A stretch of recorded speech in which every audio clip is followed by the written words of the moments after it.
Bien, bonjour à tous. On a reçu très récemment la Drift HD Ghost que on vous présente ici dans son carton de transport et qu'on va prendre soin de déballer pour voir un petit peu ce qu'il contient.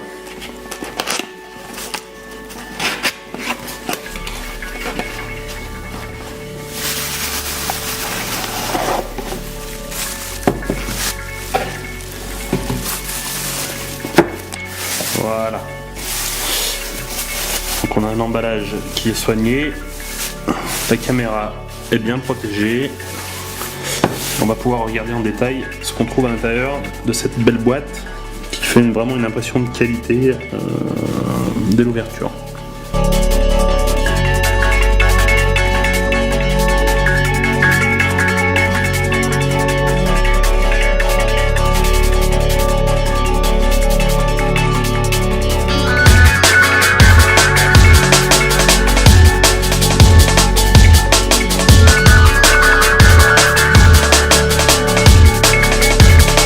Bien, après avoir retiré les scotch, on peut soulever le capot supérieur de la boîte.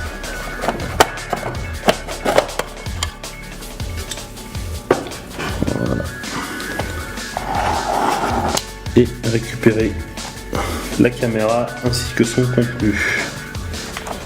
L'emballage est vraiment très soigné, hein. On a tout de suite une impression de qualité. La caméra est bien protégée. Il n'y a aucun problème pendant le transport. Pour récupérer la caméra sur son support, il suffit de dévisser un pas de vis qui se trouve à l'arrière de la plaque de protection et on va pouvoir désolidariser l'ensemble. Voilà, donc l'idée est astucieuse. Alors, au niveau de l'ouverture de la boîte, voici comment ça se présente. Tous les accessoires sont rangés à l'intérieur. Là, sur la façade, on a la télécommande de la caméra puisqu'elle est fournie avec. Et à l'intérieur, on retrouve tous les éléments bien rangés à leur place. À commencer donc par deux supports. C'est un support donc plat autocollant et un support incurvé qui serviront pour les différentes fixations de la cam. La batterie.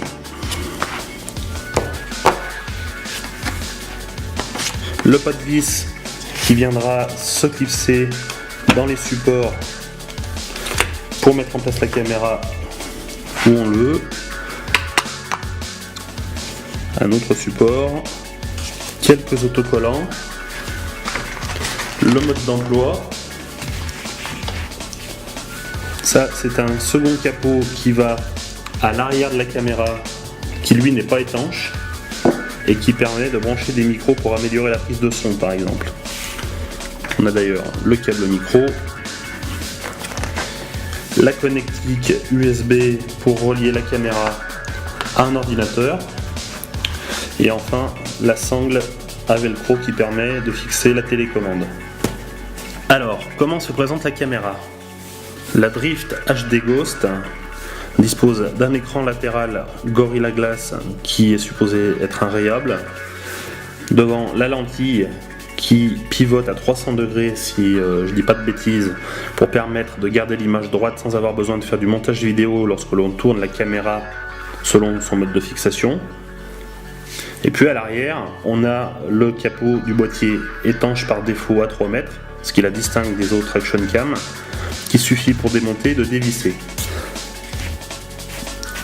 Au niveau de la mise en place de la batterie, il suffit de démonter le boîtier, le clapet arrière du boîtier étanche. Donc on a une flèche qui indique comment le repositionner, d'ouvrir la petite trappe qui reçoit la batterie et de la mettre en place comme c'est indiqué dans le mode d'emploi. On a une flèche dessus pour ne pas se tromper.